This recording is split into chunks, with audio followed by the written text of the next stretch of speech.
सिद्धेभ्यः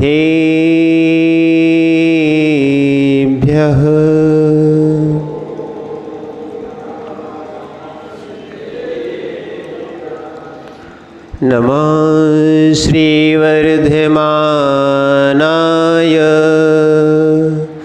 निर्धोत्कलिलात्मने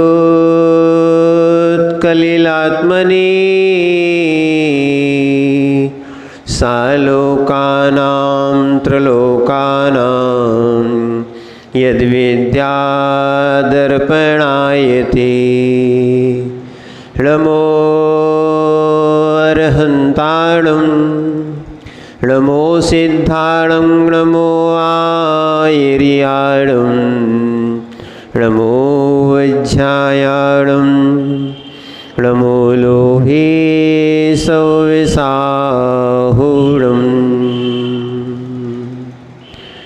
गुरुर्भक्त्या वयं सार्धौ द्विपद्युतैवर्तिनः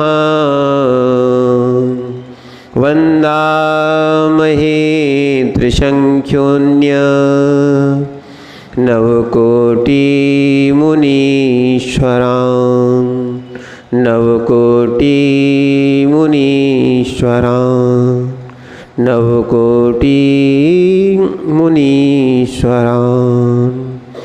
जय बोलिए अनंतानंद सिद्ध परमेष्ठी भगवान की। देवाय देव एक खज्जर से आदिनाथ भगवान की। देवाय देव एक खज्जर से चंद्रप्रभु भगवान की। देवाय देव एक खज्जर से चिंतामणि पार्श्वनाथ भगवान की। परम पूज्य आचार्य भगवान कुंद कुंद स्वामी की। परम पूज्य आचार्य भगवान समंत भद्र स्वामी की। परम पूज्य आचार्य भगवान गुरुवर आदि सागर जी महाराज की। परम पूज्य आचार्य भगवान विमल सागर जी महाराज की। परम पूज्य आचार्य भगवान गुरुवर विराग सागर जी महाराज की।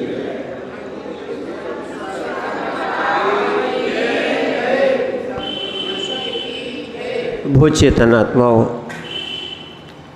हम सभी भगवान पार्श्वनाथ स्वामी के पादमूल में बैठकर अपने अंतस को मिथ्या से निकालकर सम्यक्त की ओर पहुंचाना चाहते हैं।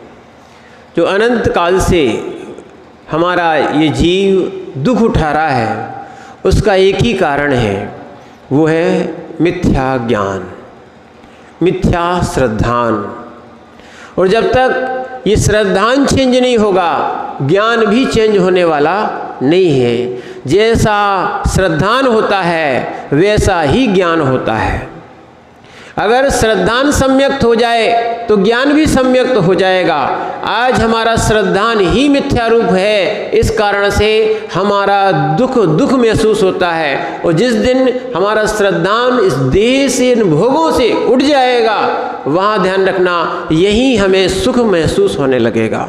और इसके कारण ही, श्रद्धान के कारण ही हम अपने ज्ञान को सम्यक बनाएंगे और चारित्र को भी सम्यक प्रकार से करेंगे।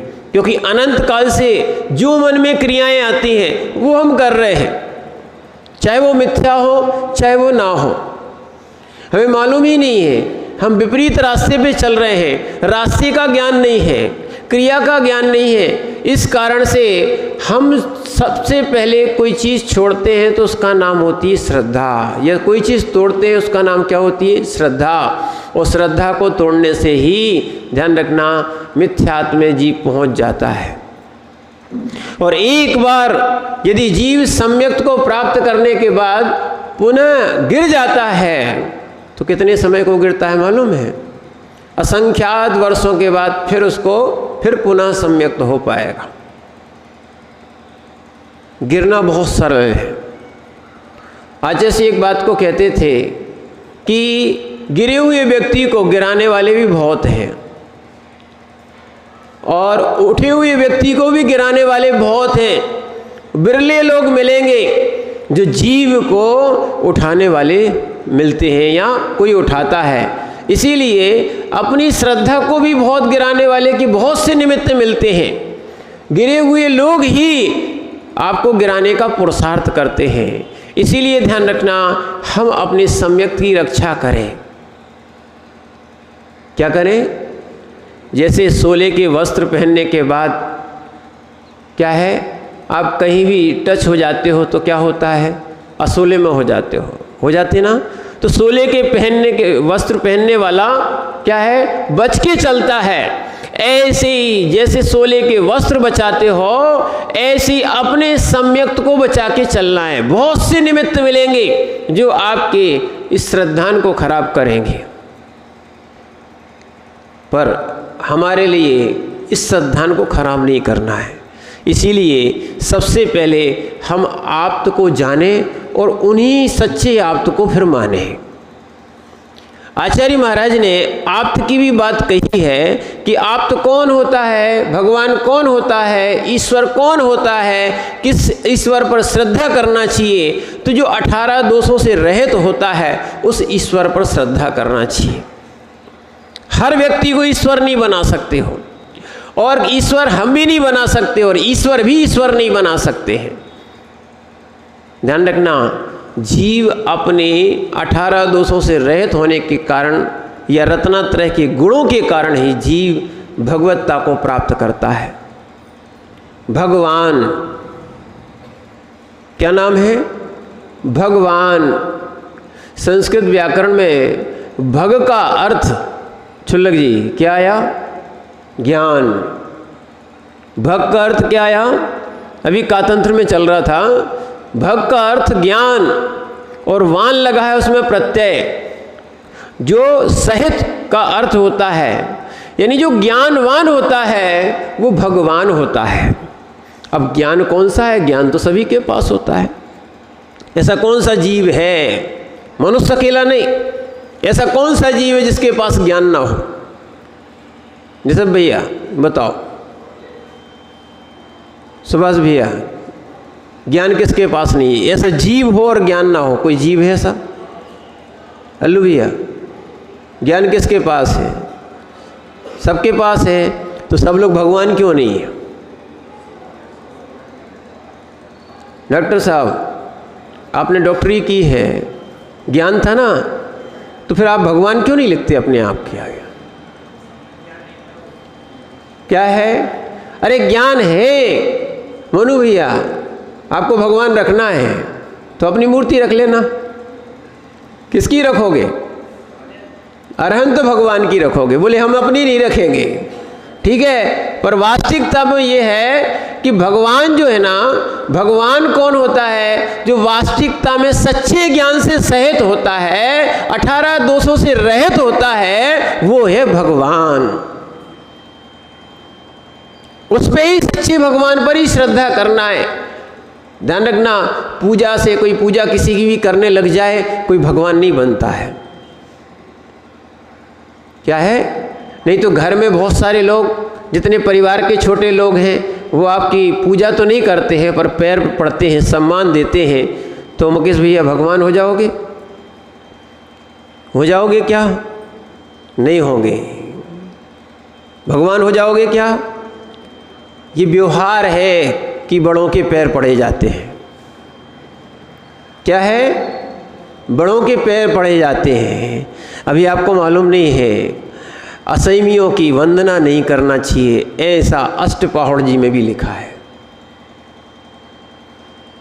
क्या लिखा है?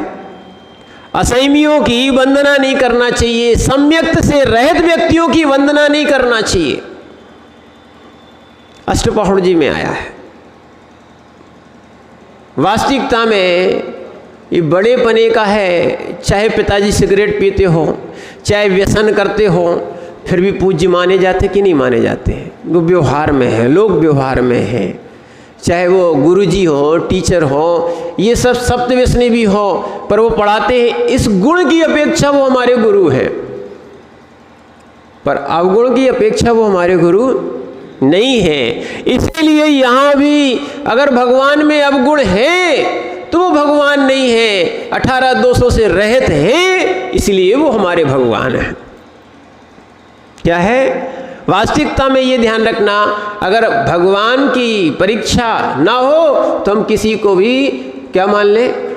भगवान मान लें। देखो भाई, परीक्षा की बात इसलिए की जाती है कि जब आप जब आप एक पानी भरने के लिए मटका खरीदते हो, घट को खरीदते हो, घट लाते हो, उसको भी बजा के देखते हो। यहाँ तक कि हर चीज़ आप जाते हो तो एक परीक्षा करके ही लाते हो।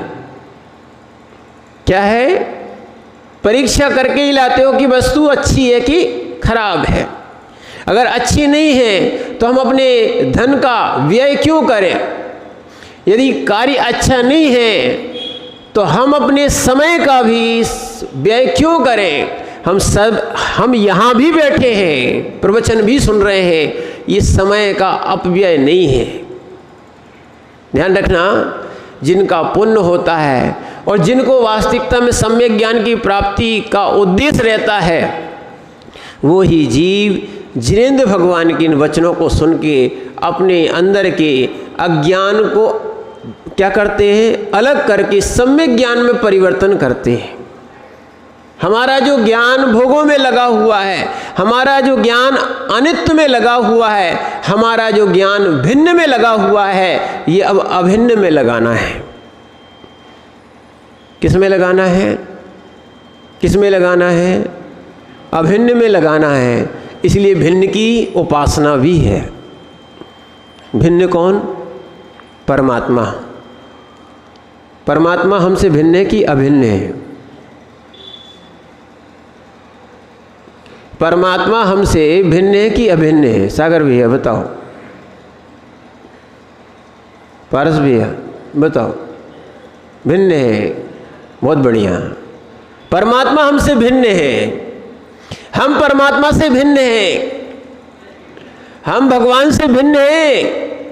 वो परमात्मा वाला जीव स्वतंत्र है, वो हमसे भिन्न है, हम भी भिन्न हैं। हमें उसके अंश हैं क्या? हम भगवान के अंश हैं क्या? नहीं है, हम भगवान के अंश भी नहीं हैं। और मरने के बाद क्या हम भगवान में शामिल हो जाएंगे क्या? नहीं, जीव की सत्ता स्वतंत्र है, प्रत्येक जीव की सत्ता स्वतंत्र है। उनका चतुष्टय भिन्न है और हमारा चतुष्टय भिन्न है। ध्यान रखना, वो हमारे रूप नहीं होंगे, हम उनके रूप नहीं होंगे, क्योंकि प्रत्येक जीव भिन्न भिन्न है। क्या है? प्रत्येक जीव भिन्न भिन्न है। उनकी सत्ता में हमारी सत्ता का अभाव है, उनके चतुष्टय में हमारे चतुष्टय का अभाव है। उनका जो चतुष्टय जो अपन बोलते हैं ना, भगवान के यहाँ पर वक्ष स्थल बना होता है, उस पर एक फूल टाइप का बना होता है, 4 पाखुड़ियाँ होती हैं। ये अरहंत की चतुष्टय प्रकट होता है। केवल ज्ञान के बाद अनंत दर्शन, अनंत ज्ञान, अनंत सुख और अनंत वीर के रूप में ये चतुष्टय प्राप्त होता है। वास्तविकता में ये चतुष्टय जो है आत्मा के स्वयं के गुण प्रकट हुए हैं। क्या है? ये आत्मा के अंदर क्या हुए? गुण प्रकट हुए हैं, योग्यता प्रकट हुई है। जैसे उदाहरण को उदाहरण मानना, नहीं तो तुम कल के दिन कहो महाराज ने क्या बना दिया।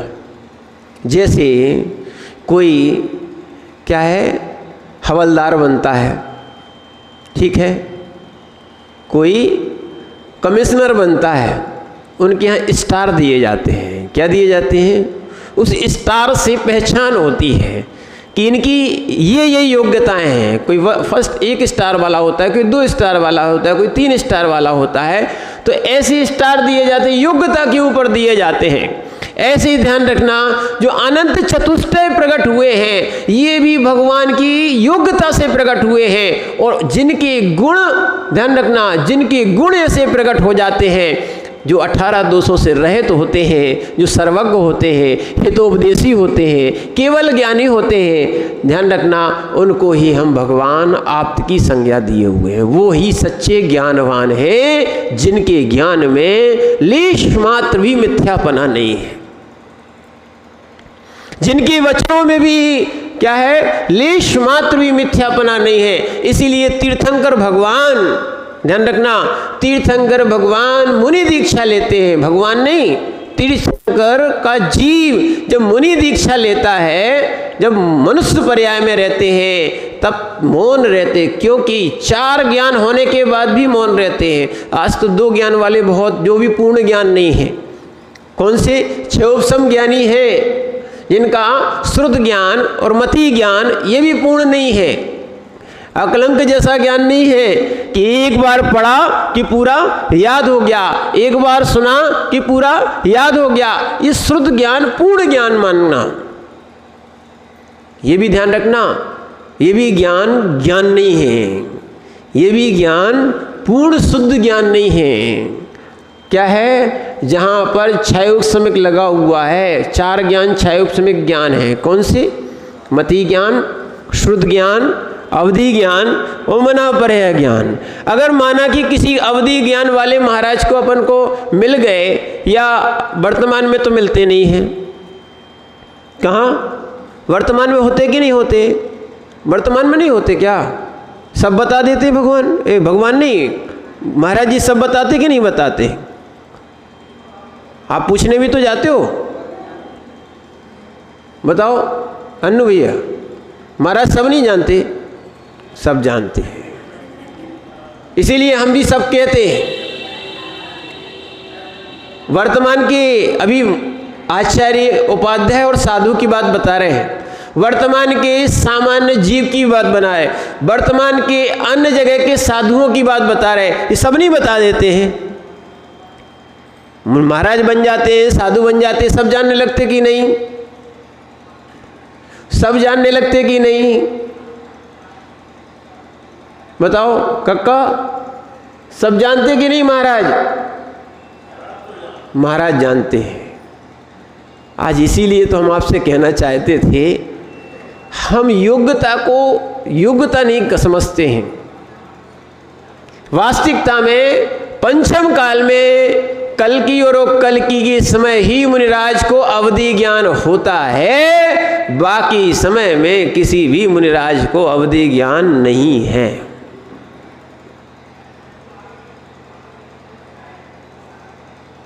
अच्छे से समझना आप, क्योंकि आज जब आप की परीक्षा करने बैठे हो तो यहाँ गुरु भी आएगा कि गुरु कैसे होते हैं। वास्तविकता में ये गुणों से गुरु होते हैं, गुणों से गुरु यानी भारी होते हैं। गुण ये ना आगे बढ़ाते जाते हैं। हम भले ही कह देते हैं, हाँ विमल सागर जी महाराज को निमित्त ज्ञानी कहा जाता था, वो निमित्त ज्ञाता थे। ये श्रुत ज्ञान का भेद है। अष्टांग निमित्त होता है। क्या होता है? अष्टांग निमित्त होता है। ज्योतिष का एक भेद है, ये भी श्रुत ज्ञान के अंतर्गत आता है। इसलिए ध्यान रखना, बहुत सारे लोग बहुत सी मिथ्या मान्यता में जा रहे हैं। इस मिथ्या मान्यता से उनकी मिथ्यात्व की पुष्टि होती है। उसको सम्यक दर्शन की क्या है? सम्यक दर्शन की उसकी सिद्धि नहीं हो पाती। तो बोले हम महाराज से फिर अभी आशीर्वाद लेने क्यों जाते? हमारे कार्य की सिद्धि के लिए, वो कोई भी कार्य की सिद्धि के लिए वो आशीर्वाद देते हैं, और आशीर्वाद देते हैं तो सफल होता है। देखो सम्यक प्रूपणा होना चाहिए। डॉक्टर साहब अच्छे समझो, आजकल जो है ना, लोग जो है ना भगवान को भगवान से और ऊंचा मानते हैं, और साधु को भी भगवान जैसा मानने लगते हैं, और उनको सर्वज्ञ मानने लगते हैं, सब जानते हैं। और बहुत सारी बातें जो है ना वो ऐसी मानने लगते हैं कि इनके मात्र आशीर्वाद से हम कितना भी पाप करते रहे हमारा सब काम हो जाएगा। क्या बोलते? भगवान हमें एक आशीर्वाद देंगे, हमारे सारे पाप धुल जाएंगे। ऐसे कौन से भगवान हो गए और कौन से महाराज हो गए? और ऐसे भी महाराज नहीं हो सकते जो तुम्हारे क्या है, गुस्सा आ जाए तो तुम्हारे ऊपर शराब दे के चले जाएं, तुम्हें भस्म कर दें। क्या है? ये योग्यताएं चारण रिद्धिधारी मुनिराज के पास है, जो वर्तमान में होते नहीं हैं। क्या है? ये योग्यताएं हैं, पर वो चारण रिद्धिधारी महाराज क्या है, विवेकशील संपन्न होते हैं, वो ऐसे कार्य करते नहीं हैं। जैसे सौधर्मेंद्र के पास शक्ति है कि वो इस जम्बू द्वीप को क्या है, सुमेरु पर्वत को हिला सकता हो, पलट सकता है, पर इतना अज्ञानी नहीं है क्या है, क्या कि वो इसको पलट दे। जैसे वर्तमान में जहाँ जहाँ के जो राष्ट्रपति हैं उनको बहुत पावर होता है। जिस जिस देश के जो जो राष्ट्रपति हैं उनको बहुत पावर होता है, वो पावर का उपयोग कर लेंगे क्या? क्या है, जैसे चाहे अमेरिका हो और चाहे रूस हो, वहाँ के जो राष्ट्रपति हैं इनके पास एक परमाणु बम हाथ में रहता है। इनके पास रहता कि नहीं रहता है? न्यूक्लियर बम बताते हैं इनके पास में रहता है, स्वयं की सुरक्षा के लिए है। ये चाहे तो उसका उपयोग कर सकते, पर करते हैं क्या? कोई ऐसा है कि आज तक किया हो? पर नहीं, एक वो शक्ति उनके पास रखी हुई है। ऐसे ही ध्यान रखना, ऐसी बहुत सी शक्तियां जो है ना साधुओं के पास भले हो, पर साधु उसका प्रयोग नहीं करते हैं, जिससे जीवों की हानि हो। ठीक है, कल्याण के लिए आशीर्वाद देते हैं, पर एक और ध्यान रखना, इसलिए आपको बता रहे हैं, बहुत सारे लोग इसमें मिथ्या मान्यता में पड़े हुए हैं कि जो महाराज कर देंगे वो हो जाएगा। वास्तविकता में भगवान भी किसी के, हम तो आपको सीधा सीधा आदिनाथ भगवान से, ऋषभ देव से जोड़ के चल रहे हैं। ऋषभ देव ने मारीची की बुद्धि पलटी क्या? जब मारीची समोसरण छोड़ के जा रहा था, चाहते तो उसकी बुद्धि पलट सकते थे कि पलट सकते थे ना? पलट सकते थे ना अल्लू भैया? क्या कर सकते थे? पलट सकते थे कि ही नहीं? यही तो गलती है, भगवान किसी की बुद्धि भी नहीं पलट सकते। समझो आप, आज कुछ सार निकला हुआ है, इसलिए हम आपको सुनाने आए हैं, वो भी जिनवाणी के सम्मत। मन का नहीं सुनाना चाहिए, मनवाणी नहीं होना चाहिए, जिनवाणी होना चाहिए। जो मन में आया इस गड़धर की गद्दी से और जिनागम के विपरीत बोलना, ये अपराध है। क्या है? अपराध है। बोले हम महाराज का आशीर्वाद लेने क्यों जाते, भगवान का आशीर्वाद लेने क्यों जाते? आप समझो, इस बात को भी हम आपको समझाएंगे। पहले ये बताओ, ऋषभ देव भगवान चाहते तो क्या मारीची की बुद्धि नहीं पलट सकते थे? अब तुम फिर मना करने लगे, जैसा हम कैसे वैसा पहले कह रहे थे, पलट लेते थे, पलट लेते। अभी भी धारणा है ना, क्या है? भगवान के पास शक्ति है कि नहीं? ऐसा लोगों की धारणा में भगवान ने हमें बनाया, भगवान ने पृथ्वी बनाया, भगवान हमारी चाहे तो बुद्धि पलट देते। बोले कैसे? जैसे हम क्या है वो चैनल बदल देते ना, क्या है कि हाँ टीवी के चैनल बदल लेते हैं, मोबाइल की अपन क्या लगा लेते हैं, नंबर लगा लेते हैं, तो वहाँ लग जाता है। ध्यान रखना, ऐसी किसी भी भगवान में, चाहे जैन हो चाहे अजैन हो चाहे कोई भी भगवान हो, किसी में भी कोई क्षमता शक्ति नहीं है। कोई भगवान किसी भी द्रव्य का, कोई भी द्रव्य एक दूसरे का करता है ही नहीं, ये परम सत्य है।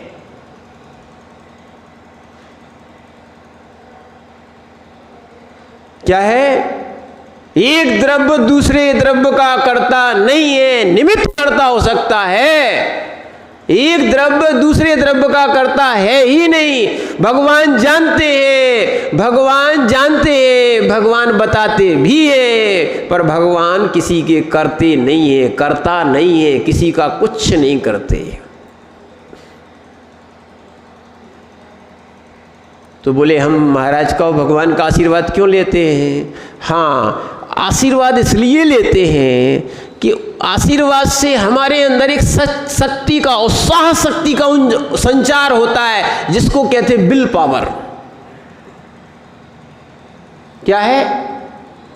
जिसको कहते हैं विल पावर, यानी हमारी शक्ति का संचार करने में वो गुरुदेव, गुणकारी जीव, भगवान, प्रभु हमारी शक्ति का संचार करते हैं, उस आत्मशक्ति को बढ़ाते हैं। इसलिए हम उन विशेष शक्ति वाले जीव के पास, विशेष ज्ञान वाले जीव के पास, इसलिए हम उनके पास जाते हैं। उनसे हमारी गुणों की वृद्धि होती है, जिससे कि गुण तो हमारे ही बढ़ते हैं, गुण तो हमारे ही बढ़ते हैं, योग्यता हमारी ही बढ़ती है। उस योग्यता की वृद्धि के लिए हम क्या है, एक उत्साहित व्यक्ति के पास जाते हैं, एक सर्वज्ञ के पास जाते हैं। एक गुरु के पास जाते हैं जिससे हमें आगे का सही रास्ता का क्या है, ज्ञान मिले। चलेंगे हम, क्या मिलेगा, ज्ञान मिलेगा। पर ध्यान रखना, आप उल्टे चलो, हमने फिर से आ जाओ, आप उसी रास्ते पे आ जाओ। आप कहाँ पहुँच गए, गुड़सराय। महाराज आशीर्वाद दे दो, हम झांसी में एक पलक झपके हम झांसी में मिले। ऐसा हो सकता क्या? माने आप करो पाप और हमें पहुंचा दो स्वर्ग। अब आ गई समझ में क्या है? भगवान भी चाहे और चाहते भी है सारे जीवों का कल्याण कर दें। क्या चाहते हैं प्रबंधक भैया? क्या चाहते हैं? सारे जीवों का कल्याण कर दें। भगवान तीर्थंकरों की विशेषता है, उनका खून लाल नहीं होता, उनका खून सफेद होता है, दूध जैसा सफेद होता है। इतनी वात्सल्य की भावना रहती है, सारे जीवों की कल्याण की भावना होती है। पर क्या कर सकते हैं, हम लोग भी चाहते हैं कोई हिंसा ना करे, कोई शराब ना पिए, कोई बीड़ी ना पिए, कोई रात्रि में ना खाए। पर समझा सकते हैं, पर ध्यान रखना कर नहीं सकते। ऐसे ही भगवान उपदेश देते हैं। क्या देते हैं? उपदेश देते हैं, सही रास्ते का उपदेश देते हैं। वही उपदेश यहाँ पर दिया जा रहा है कि हमें मिथ्या भगवान को नहीं मानना या मिथ्या गुरु को नहीं मानना। जो सच्चा आप्त होता है, 18 दोषों से रहित होता है, उसको ही भगवान मानना और उन्होंने जो रास्ता बताया है उसको ही स्वीकार करना। तब तुम अपनी योग्यता को बढ़ा के अपने अंदर के भगवान को भगवान बना सकते हो। ये है सत्य। किसी की पूंछ पकड़ने से तुम बैकुंठ नहीं जाओगे। क्या है? और गुरु की चरण पादुका को पकड़ लोगे सो तर जाओगे, सो भी नहीं तर पाओगे। क्या है? वास्तविकता में तरना है तो अवगुण छोड़ना पड़ेंगे और अपने आप को संयम से अलंकृत करना पड़ेगा। इसीलिए ऐसे जो परमेष्ठी है, ऐसे जो परमात्मा है, हम इसलिए उनको परमात्मा मानते हैं कि वो परम पद में स्थित हो गए, सर्वज्ञ हैं, बैरागी हैं। इन संसारी जैसे रागी नहीं है कि जिनको फटी टूटी वस्तु से भी राग होता है। किससे? चिंदी भी अगर रखी हो घर में तो भैया रस्सी के काम आएगी, मत फेंको। किसमें?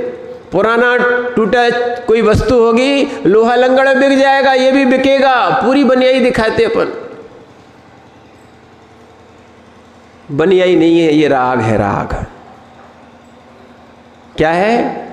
और रागी भगवान नहीं होते। सत्य क्या है? राग क्यों नहीं होना चाहिए?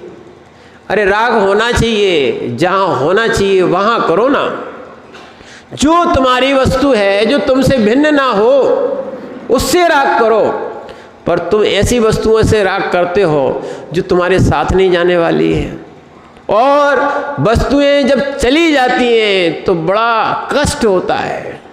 ध्यान रखना, पुण्य का योग खत्म हो गया, पाप का योग प्रारंभ हो गया। ठीक है, पुण्य का अभाव हो गया, पाप का सद्भाव हो गया, इसलिए वस्तु का भी अभाव हो गया, वियोग हो गया। अब तुम रो रहे हो, क्यों कर रहे हो राग? सुखी होना है ना, सुखी होना है ना। अभी चतुष्टय की बात बताई थी, 4: अनंत दर्शन, अनंत ज्ञान, अनंत सुख और अनंत। इसमें अनंत सुख एक आया कि नहीं आया? भगवान अनंत सुखी कैसे हो जाते? भगवान अनंत सुखी कैसे हो जाते हैं? भगवान अनंत सुखी इसलिए हो जाते हैं क्योंकि सारी वस्तुओं से यहाँ तक कि निज की देह से भी उनका राग खत्म हो जाता है। जब मोहिनी कर्म खत्म हो जाएगा, ये मोहिनी कर्म सब कर्मों में सबसे बड़ा राजा बैठा है। कौन सा? सब कर्मों में सबसे बड़ा राजा कौन बैठा है? मोहिनी कर्म। ध्यान रखना, मोहिनी कर्म सबसे बड़ा राजा बैठा है, जो स्वयं के भगवान को प्रकट नहीं होने देता है। जितना मोह का कपाट दृढ़ होगा, उतना मिथ्यात्व का कपाट दृढ़ होता जाएगा, क्योंकि मोहिनी का ही भेद है। कौन सा? मिथ्यात्व। और मोहिनी का ही भेद है असंयम। दर्शन मोहिनी, चारित्र मोहिनी। दर्शन मोहिनी का अर्थ होता है ऐसी मदिरा पिला देते हैं जिससे कि स्वरूप का हमें भान ही नहीं होता कि हम कौन हैं। हम कहते हैं हम तो मनुष्य हैं। मनुष्य तुम हो कि तुम्हारी पर्याय है? क्या तुम मनुष्य ही रहोगे? मनुष्य ही रहोगे? बोल भैया, अगली पर्याय में मनुष्य थी, इस पर्याय में मनुष्य हो, आगे पर्याय में मनुष्य ही होगे क्या? मनुष्य होंगे क्या? तो क्या भगवान स्वर्ग भेजेगा? आप फिर से आ जाओ। भगवान कौन? भगवान भेजेगा? नरक भेजेगा क्या? भगवान को क्या पड़ी तुम्हारी स्वर्ग में और नरक भेजने की?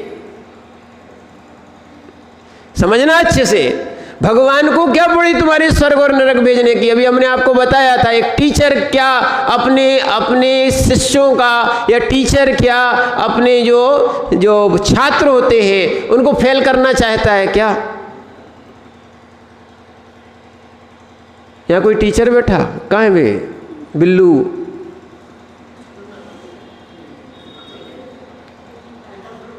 अच्छा, पेपर शुरू हो गए हैं, पेपर तो ले रहे हैं। अब ये बताओ, क्या वो फेल करना चाहते हैं क्या?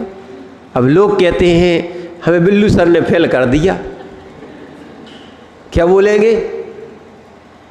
समझो, अब क्या बोलेंगे कि बिल्लू सर ने फेल कर दिया। अब बिल्लू सर को अगर फेल ही करना होता तो स्कूल क्यों खोला? समझ रहे ना आप बात को? ऐसे ही लोग जो कह देते हैं कि भगवान ने नरक भेज दिया, भगवान ने हमें मनुष्य पर्याय भेज दिया।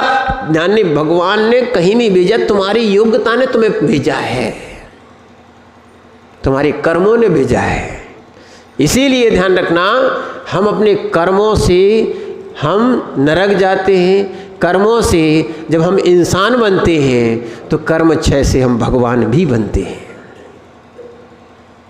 सत्य को समझो इसको, इसी का नाम सम्यक दर्शन है। क्या है? सच्चा श्रद्धान करो कि अगर आप अगर अपनी अगली पर्याय अच्छी बनाना चाहते हो तो वर्तमान सुधार लो, कुछ नहीं करना है, वर्तमान सुधार लो। वर्तमान में पाप नहीं करोगे तो आगे तुम्हें दुर्गति नहीं मिलेगी। इसीलिए 18 दोष होते हैं, इन दोषों से रहित भगवान होते हैं। और हमारे भी दोष छूट जाए, क्या है? संगति से बड़ा असर आता है। एक और ध्यान रखना, संगति से बहुत बड़ा असर आता है। इसीलिए हम देव शास्त्र गुरु की संगति करते हैं। क्या है? सानिध्य और संगति से बड़ा अंतर आता है। विद्वानों की संगति करने से क्या है? लोग भले उसको विद्वत्ता आई हो या नहीं आई हो, लोग उसको भी पंडित जी और विद्वान कहने लगते हैं। और शराबी की संगति करने से, चाहे वो लोग पीता हो या नहीं पीता हो, साथ देता है मात्र, फिर क्या कहने लगते हैं? उसको भी शराबी कहने लगते हैं। इसलिए ध्यान रखना, जो सम्यक की संगति में आता है, क्या है? जो देव शास्त्र गुरु की संगति में आता है, आते आते जो है ना, वो भी अपने आप को परिवर्तित करके सम्यक दृष्टि बना लेता है। और मिथ्यात्व की संगति में आओगे, राग की संगति में आओगे, व्यसनों की संगति में आओगे, विभाव की संगति में आओगे, तो ध्यान रखना मिथ्या दृष्टि कहलाओगे। इसीलिए जो है ना, हम अपने अंदर के इन दोषों को समाप्त करने के लिए, जो हमारे झूठे लगे हुए, मिथ्या लगे हुए, इनको समाप्त करने के लिए ध्यान रखना क्या है, हम 18 दोषों से रहित भगवान के पास आते हैं। और यहाँ पर आचार्य महाराज कहते हैं वो भगवान जो है ना, आगे पूर्वोक्त दोष से रहित आप्त की नामावली का निरूपण करते हुए कहते हैं उनके कुछ नाम भी हैं। जो भगवान बने हैं, जो यहाँ पर बताया था 18 दोषों से रहित होते हैं, उनके कुछ यहाँ पर 7वें नंबर के श्लोक में, पुस्तक निकाल लो, और 7वें नंबर के श्लोक में यहाँ पर उन परमात्मा को अलग अलग नामों से भी पुकारा जाता है, वो सार्थक नाम है, इसलिए वहाँ पर ये आचार्य समंतबद्ध स्वामी ने उन 18 दोषों से रहित जो परमेष्ठी रहे या परमात्मा रहे, उनको यहाँ पर बताया गया है। 7वें श्लोक में आचार्य महाराज लिखते हैं, परमेष्ठी परम ज्योति, परमेष्ठी परम ज्योति, ज्योतिर बोलना उसको, परमेष्ठी परम ज्योतिर, विरागो विमलः कृति, विरागो विमलः कृति, सर्वज्ञो नादि मध्यन्तः,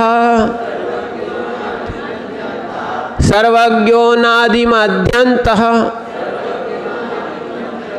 सार्वाशास्तोपलालिते, सार्वाशास्तोपलालिते। पढ़िए,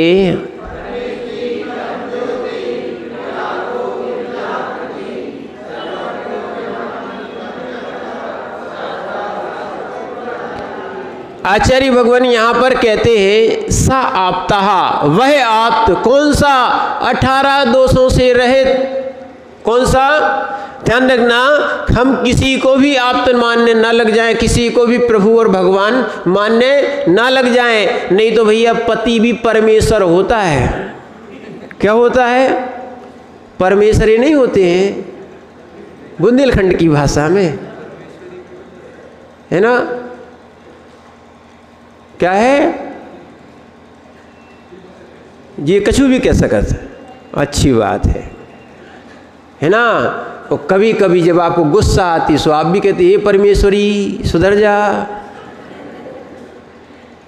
नहीं कहते हो, कहते कि नहीं कहते, सुभाष भैया कभी कही, बोले नहीं महाराज अब नहीं कह सकते, तलाक हो जाएगा। क्या है, हम नया कानून आ गया, इसलिए ध्यान रखना, इन बातों को सोचना नहीं, पर वास्तविकता में परमेश्वर कौन है, ऐसे तो बहुत से परमेश्वर कहलाने लग जाएंगे। क्या है, घर घर घाट घाट परमेश्वर मिल जाते हैं। तो यहाँ पर बोल रहे हैं वह आप्त जो 18 दोषों से रहित होता है, वो आप्त कहलाता है, परमेष्ठी कहलाता है। वो कौन, परमेष्ठी। क्या कहलाते हैं, परमेष्ठी। परमेष्ठी अपन किसे कहते हैं अल्लू भैया, अरे हाँ फिर से बोलो पूरा,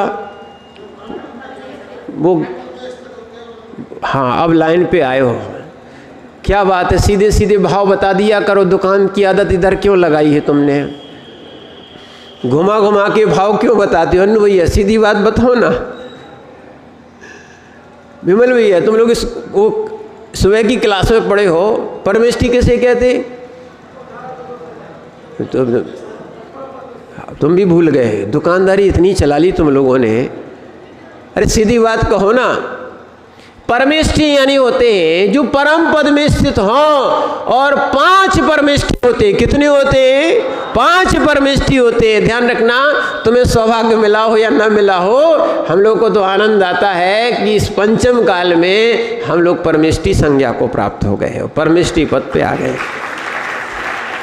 धन्य आज के श्रवण, धन्य वो जीव जिन्होंने निर्गंत मुद्रा को धारण करके क्या है, इस मनुष्य पर्याय में परमेष्ठी बन गए, माने इस पंचम काल में परमेष्ठी बन गए। अब चिंता करने की बात नहीं है, सम्यक रीति से सम्यक चारित्र का पालन करते हुए चलेंगे और अरहंत सिद्ध भी परमेष्ठी बनेंगे। ताली भर मचाना क्या है? आप भी संज्ञा को प्राप्त हो सकते हो, ये अलग लाभ कभी छोड़ना नहीं, ठीक है ना? कि हम लोग पंचम काल में आए हैं, हमें अरहंत या सिद्ध परमेष्टि नहीं मिले। सिद्ध तो किसी को मिलती ही नहीं है। जब मोक्ष हो जाता है तो क्या है? सिद्ध कहलाते हैं। और कर्मों से, 8 कर्मों से रहित अवस्था होती है तो क्या कहलाते हैं? सिद्ध कहलाते हैं। उस सिद्ध परमेष्टि को कोई देख भी नहीं पाता, अशरीरी है, ठीक है ना? अरहंत परमेष्टि को पुण्यात्मा जीव जो है ना देख लेते हैं और अपना कई लोग तो कल्याण भी कर लेते हैं। और अभी अपन को क्या नहीं है? अरहंत परमेष्टि नहीं मिले, सिद्ध परमेष्टि नहीं मिले, तो कम से कम 3 परमेष्टि तो मिल गए, ठीक है? बन पाओ तो बहुत अच्छी बात है। इतना माने तीव्र पुण्य उन्हीं का होता है जो रत्नात्रय धारण कर पाते, वो बहुत तीव्र पुण्यशाली हैं। ध्यान रखना, जिनके पास बहुत संपदा है, बहुत सुख है, इंद्रिय सुख है, ऐसे जीव, चाहे चक्रवर्ती हो, चाहे भोग भूमिया जीव हो, उनसे भी उत्कृष्ट सुख को प्राप्त करने वाले कौन होते मालूम है? उनसे भी उत्कृष्ट सुख को प्राप्त करने वाले कौन होते हैं? देव, जो हजारों क्या भोग भूमिया को सुख नहीं होता है, वो होता है किसको? देवों को होता है। देवों से बड़ा सुख होता है इंद्रों को होता है। जो इंद्रों को भी सुख नहीं होता है वो सुख परमेष्ठियों को होता है। निर्विकल्प ध्यान में बैठे हुए योगी ऐसे सुख को प्राप्त करते हैं, ठीक है ना? कैसे? इससे सबसे बड़ी बात है कि ये ममत्व ही जीव को दुखी दे रहा है, दुखी कर रहा है। इसलिए परम पद हमें मिला है या हमें नहीं मिला है तो कम से कम जिनको मिला है उस परम पद की हम संगति करें। इसलिए उनके चरण सानिध्य में आते हैं। उनको चरण सानिध्य में आने से वास्तविकता में, अगर पूजा कौन कौन करता है? उस दिन विश्रांत सागर जी बहुत सारे महाराजों को, बहुत सारे लोगों को नियम दिला गए थे, दे गए थे। पूजा कौन कौन करता है? अरे पूजा नहीं करते हो तो इतनी तो पूछ रहे आपसे, पूजा करते कि नहीं करते? कौन कौन करता है? और कौन करता है? पूजा नहीं करते, ठीक है, अच्छी बात है। अब एक बात आपसे पूछना चाहते हैं, अभिषेक और पूजा जिन्होंने की है, सत्य मानना, पहले के दिन आपके कैसे थे और पूजा करने के बाद कैसे हो गए? हम ये पूछना चाहते हैं। कुछ लोग तो अपना पुण्य भोग रहे हैं, चिंता नहीं कर रहा, पुण्य बढ़ाना नहीं चाह रहा, इसलिए वो क्या है? अभिषेक और पूजा नहीं कर रहे। अभी जो पूजा नहीं करते, मात्र अभिषेक करते हैं, वो पूजा करना प्रारंभ कर दें। क्या है? भगवान के गुणगान है। भले छोटी पूजा, एक पूजा कर लो, पर कम से कम पूजा करो। और पूजा करोगे तो आपका और ज़्यादा, क्योंकि हमने 8 साल लगातार, जब तक दीक्षा नहीं हो गई, जब से ज्ञान हुआ उसे पूजा की। और पूजा ऐसी भी की, चाहे पेपर हो और चाहे कुछ भी हो। यहाँ तक कि एक दिन बीमार भी हो गए थे। क्या हो गए? सुनो, प्रैक्टिकल बता रहे, समय आपका हो गया है। क्या है? प्रैक्टिकल बता रहे। एक दिन बीमार हो गए, पर सुबह सुबह की बात कि पूजा करने जाना है, ठीक है। बोतल वोटल लगी थी, वो निकल गई थी, बस बेड में पड़े हुए थे। तो बस सुबह सुबह दादी आई, बोले पूजा करना है। हमने कहा हाँ करना है। बस गाड़ी रखी थी, तो बस वहाँ से हम लोग सीधे कहाँ चले गए? पूजा करने। डॉक्टर कहता मरीज भाग गया। क्या बोलते? डॉक्टर चेक करने आया होगा, मरीज भाग गया। मरीज तो ठीक हो गया, चिंता क्यों करते हुए? तो भगवान की पूजा करना जानती। मैंने एक दिन भी जो है भगवान की पूजा से रहित नहीं हो पाए, ठीक है। कहने का तात्पर्य ये था कि उस पूजा की शक्ति ने एक दिन भी बीमार नहीं होने दे दिया। इसलिए भगवान की पूजा करने से बहुत दिन बदल जाते हैं। क्या होता है वो? अब बताओ बल्ली, आप ये भी निषेध कर रहे थे। हाँ, भगवान की आराधना, भगवान की पूजा, भगवान की संगति करने से, देखो लोहे के साथ चुंबक रख दो। क्या रख दो? लोहे के साथ चुंबक रख दो, धीरे धीरे धीरे धीरे बहुत समय तक रहता है। तो ये प्रैक्टिकल बात बता रहे हैं। उस लोहे में भी चिपकाने की वो चुंबकीय शक्ति आ जाती है ना। और ये तो लोहा थोड़ी है, और वहाँ तो धातु भिन्न भिन्न है। भगवान का द्रव्य और हमारा द्रव्य वास्तविकता में, अभी आप लोग आलाप पद्धति नहीं पढ़ रहे हो, कर्म निरपेक्ष और कर्म सापेक्ष। क्या है? कर्म निरपेक्ष और कर्म सापेक्ष। यहाँ कर्म निरपेक्ष देखोगे तो सिद्धों में और हमारे अंदर कोई अंतर नहीं है, और कर्म सापेक्ष देखोगे तो सिद्धों में और हमारे में अंतर आएगा। कैसा है? सिद्धों में और हमारे अंदर बस इतना ही अंतर है। जैसे खान में पड़ा हुआ सोना, मिट्टी में क्या है, कण रूप में पड़ा हुआ सोना, वो भी सोना है। और तुम्हारी अंगूठी, चैन और कहीं रखा हुआ सोना, वो भी सोना है। दोनों में अंतर है। एक मिट्टी में पड़ा है और एक बन के तैयार हो गया, शुद्ध हो गया है। ऐसे एक सिद्ध रूप में सिद्ध हो गए हैं, शुद्ध रूप से सिद्ध हो गए हैं, और एक अपन संसार में पड़े हुए क्या है, सोने हैं।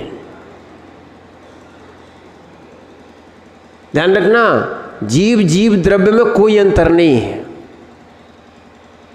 इसीलिए उन परमात्मा के पास आने से हमारे गुण में वृद्धि होती है, हमारे कर्मों में थोड़ा सा सुधार होता है, हमारे दिन बदल जाते हैं। इसलिए हम ऐसे परमात्मा की उपासना करते हैं। आज एक और विषय है, उसको और समझना। जिन परमात्माओं ने जहाँ से सिद्धि को प्राप्त किया है, ऐसा सिद्ध क्षेत्र वर्तमान का भी और भूत का भी और भविष्य का भी, चाहे विधि क्षेत्र हो, चाहे भरत क्षेत्र हो, चाहे ऐरावत क्षेत्र हो, जितने भी 5 भरत, 5 ऐरावत, 5 विधि क्षेत्र हैं, शाश्वत कोई भूमि है। कौन सी? शाश्वत कोई मोक्ष जाने की भूमि है, उसका नाम है संवेद शिखर। कौन है? संवेद शिखर। इस संवेद शिखर से हमारे 20 तीर्थंकर मोक्ष गए हैं। क्या है? इस संवेद शिखर से हमारे 20 तीर्थंकर मोक्ष गए हैं। ये शाश्वत क्षेत्र है, ये बहुत पवित्र भूमि है। मात्र यहाँ से 20 तीर्थंकर मोक्ष नहीं गए हैं, यहाँ से अनंत मुनिराज भी सिद्ध हुए हैं। इसका कण कण पवित्र है, इसका कण कण पवित्र है। ऐसे क्षेत्र के लिए, पर्यटन के लिए अगर दिया जा रहा है सरकार के द्वारा, तो हम उसको स्वीकार नहीं करें। क्या है?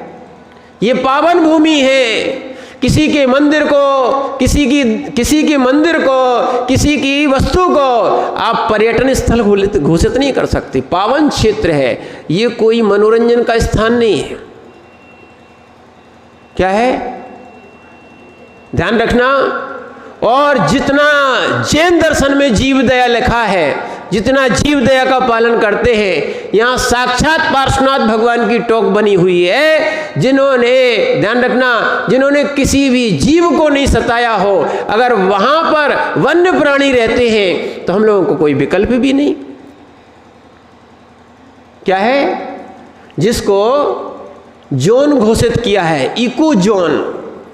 किसके कारण? देखो, राजनीति होती है, किसी ना किसी बहाने भी आपके पवित्र स्थान को गंदा करने के लिए बहुत सारे लोग रहते हैं। इनकी सोच होती है।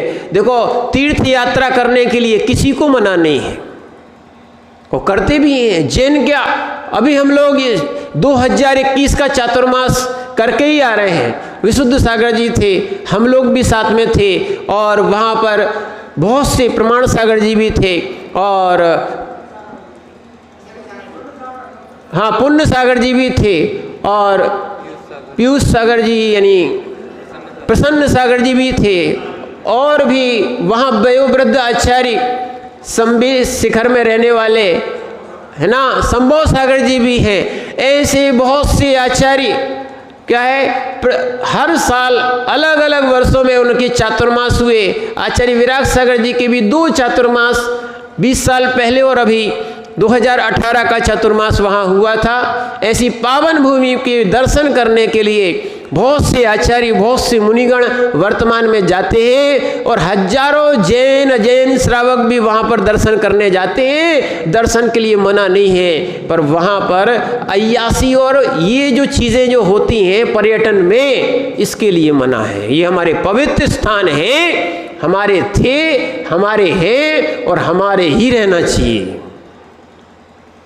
क्या है, ये पवित्र स्थानों में कोई जूते चप्पल पहन के जाए, कोई पिकनिक मनाए, कोई वहाँ पर अन्य प्रकार से मदिरा पान किए करे, ये वास्तविकता में किसी भी राज्य में किसी भी भक्त को शोभा नहीं देता है। ठीक है, इसलिए पवित्र स्थान क्षेत्र और पवित्र स्थान मंदिर कभी भी क्या है, व्यसनों के स्थान नहीं बनाए जाते हैं।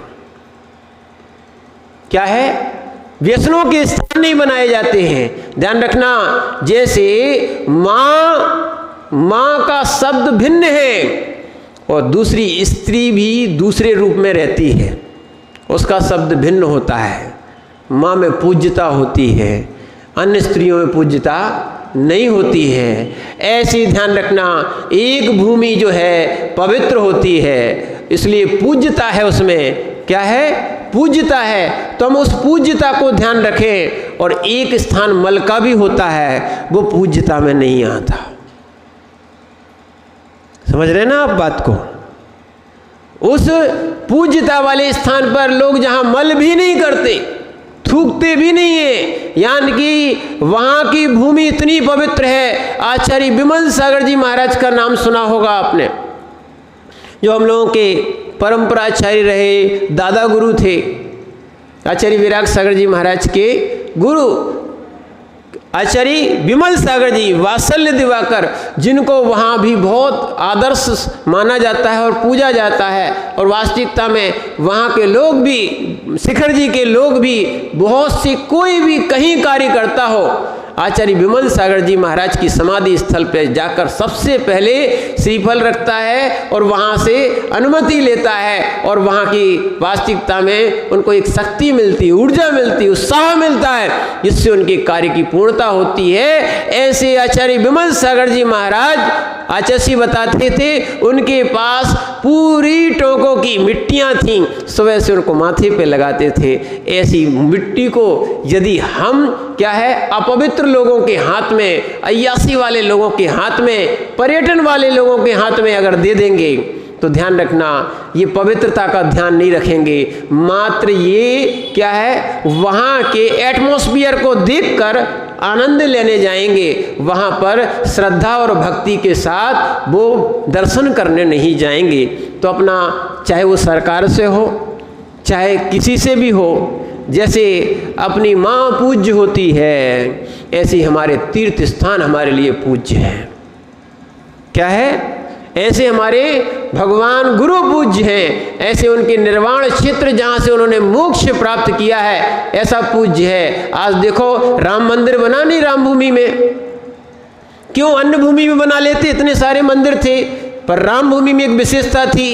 ऐसे ही हमारे तीर्थंकर जो थे, कौन से 20 तीर्थंकर, वो वहाँ से मोक्ष गए हैं और अनादि निधन वो भूमि है। इसलिए संवेश शिखर में जो पर्यटन या जोन की स्वीकृति दी जा रही है, सरकार से अब निवेदन करें, शांतिपूर्ण से निवेदन करें कि हमारा जो शांति से एक रास्ता जो चल रहा है, जो मोक्ष का और विशुद्धि का स्थान है, ऐसे स्थानों को पर्यटन स्थल घोषित ना करें। आपको नए बनाना है, भिन्न स्थानों में बहुत भूमियाँ पड़ी हैं, कम से कम कहीं के भी किसी भी धर्म के पवित्र स्थानों को हम अपवित्र ना करें।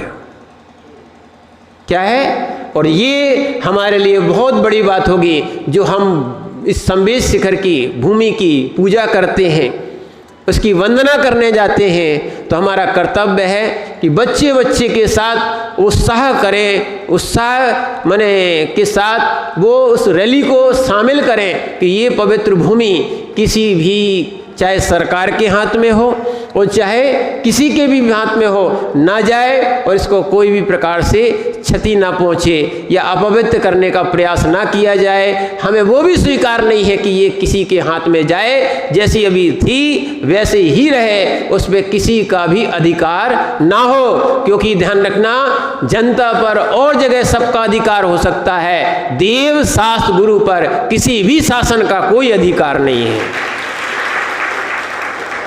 क्या है? और इन पावन भूमियों पर वो भी आए और अपने आप को पवित्र करने का प्रयास करें, पर इन पावन भूमियों पर हम इसको अपवित्र की दृष्टि से ना देखें, न करने का प्रयास करें। और आप लोग भी एक प्रण ले लो कि शिखर जी की वंदना करने जाओ, अपने साथ अपना पानी, अपनी सामग्री लेके जाओ और अपने इस पावन भूमि पर कभी कोई अपवित्र वस्तुओं को ना खाने का प्रयास करना, ना वहां पर रखने का प्रयास करना। हम कम से कम भगवान नहीं बन सकते हैं, तो भगवान के क्षेत्रों को रक्षा करने का हमारा अधिकार है, हमारी ही भूमि है। भगवान तो वहां से चले गए, पर हम उस क्षेत्र को उसको ही पूछते हैं कि ये हमारी पावन भूमि, अनंत सिद्ध परमेष्टियों की पावन भूमि हमारे लिए पवित्र करती है। हमारे उत्साह को, हमारी ऊर्जा को, हमारे माने जिसको कहा जाता है विल पावर को बढ़ाती है, जिसकी भूमि से ध्यान रखना वहाँ पहुँचते ही बहुत सारे रोग जीवों के ठीक हो जाते हैं, त्याग करने की भावना होती है। इसलिए हम उस पावन भूमि के प्रसंग में जो आप रैली निकाल रहे हो उसको आप निकालें उत्साह से, बच्चे के साथ अपने प्रतिष्ठान जो है ना आप अपने बंद रखें। और देखो, अगर हम जागरूक नहीं रहेंगे तो हमारे क्षेत्र हमारे धीरे धीरे हाथ से चले जाएंगे। क्या है, जैसे गिरनार भी हमारा हाथ से निकल रहा है लगभग समझना, पर वहाँ भी जाना हम बंद नहीं करें। वो हमारा है, हमारा था और हमारा ही रहेगा। भले ही सब लोग वहाँ पे दर्शन करें, पूजा करें, इसमें कोई बाधा नहीं है, परंतु वास्तविकता क्या है, वहाँ से नेमिनाथ भगवान का निर्वाण हुआ है। ठीक है, ऐसे ही संवेद शिखर से भी क्या है 20 तीर्थंकर भगवान तीर्थंकर थे और सामान्य बहुत सारे भगवानों का वहाँ से मोक्ष हुआ है। ऐसी पावन भूमि की हमारी रक्षा करने का, क्योंकि ध्यान रखना हमारा ये कर्तव्य बनता है। हम श्रावक हैं, हम अपने पूज्य स्थानों को, पवित्र स्थानों को अपने द्वारा क्या है एक सुरक्षा भी प्रदान करते हैं। जैसे आपको रक्षाबंधन की कथा मालूम होगी। ये रक्षाबंधन के समय 700 मुनियों, यानी रक्षाबंधन की कथा इसलिए बनी, 700 मुनियों पर उपसर्ग आया था और विष्णु कुमार मुनि ने वहाँ से चलकर अपनी रिद्धि का भी प्रयोग किया और उन 700 मुनियों की रक्षा की। इसी से वो उस दिन का नाम या उस दिन का वो उत्सव मनाया जाता है रक्षाबंधन का। तो जब हम मंदिरों की राखी बांधते कि नहीं बांधते हो, मंदिरों में जो राखी बंधी जाती है वो इसलिए थी कि जब भी देव शास्त्र गुरु पर कोई भी उपसर्ग आएगा या कोई भी कार्य बनेगा तो वो क्या करेंगे, हम उनकी रक्षा तन मन और धन से करेंगे। इसी के साथ हम भी अपने क्षेत्रों को सुरक्षित रखने का प्रयास करें। ये हमारे आराधना के क्षेत्र हैं, हम उनके आराध्यों के ध्यान रखते हुए, भगवान को कोई अंतर नहीं आता, चाहे तुम उपसर्ग करो और चाहे तुम कुछ करो, पर हम लोगों को जरूर अंतर आता है कि हमारी विशुद्धि स्थान संकलिष्ठता में बदलते हैं। इसलिए हम उनको पवित्र रखना चाहते हैं और इसी भावना के साथ आप अपने उत्साह से, अपने बच्चों को उत्साह से, कल एक बच्चा चाहे वो चल भी नहीं पाता हो, वो भले माँ की गोदी में रहे या पिता के साथ रहे, पर वो भी शामिल होना चाहिए और उसको लगे कि हम भी इस जैन के साथ में हैं। इस जैनत्व को, अपने इन क्षेत्रों को रक्षा करने का हमारा प्रण अंत तक रहेगा। या तो हम भगवान बनेंगे, नहीं तो हम भगवान के क्षेत्रों को जरूर सुरक्षित रखेंगे। यही हमारा प्रण होना चाहिए। ओम नमः सिद्धेभ्यः।